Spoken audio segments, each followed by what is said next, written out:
Hello అందరికీ నమస్కారం. Chittoor style fish fry విధానం చూసేద్దాం రండి. ఫస్ట్ మనం ఫిష్ని క్లీన్ చేసుకోవాలి. ఫిష్ మునిగేంత వరకు వాటర్ పోసి ఉప్పు, పసుపు, రాగి పిండి వేసి మనం ఈ విధంగా 2 to 3 times వరకు ఉప్పు, పసుపు, రాగి పిండి వేసి బాగా మనం వాష్ చేసుకోవాలి. వాష్ చేసుకున్న తర్వాత మనకి ఎటువంటి స్మెల్ లేకుండా ఉంటుంది ఫ్రెండ్స్. ఆ తర్వాత కారపొడి, కొద్దిగా ధనియాల పొడి, ఫిష్ మసాలా పౌడర్, ఉప్పు వేసి మనం కొద్దిగా ఆయిల్ వేసి మనం దీనిని బాగా కలుపుకొని ఫ్రిడ్జ్లో 2 hours పెట్టుకోవాలి. ఆ తర్వాత మనం స్టవ్ పైన ప్యాన్ పెట్టుకున్న తర్వాత ప్యాన్ బాగా వేడెక్కాలి.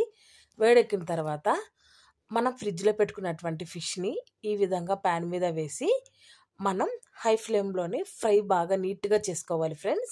ఈ విధంగా మనం ప్లేట్ అయితే మనం క్లోజ్ చేసినట్లయితే మీరు చూసారా ఏ విధంగా మనకి ఫ్రై అవుతున్నాయో. ఈ విధంగా బాగా ఫ్రై అయ్యేటప్పుడు కొద్దిగా కరివేపాకు మనం ప్యాన్ మీద వేసుకుంటే ఎంతో రుచికరమైన ఫిష్ ఫ్రై రెడీ. నచ్చితే ప్లీజ్ లైక్, సబ్స్క్రైబ్.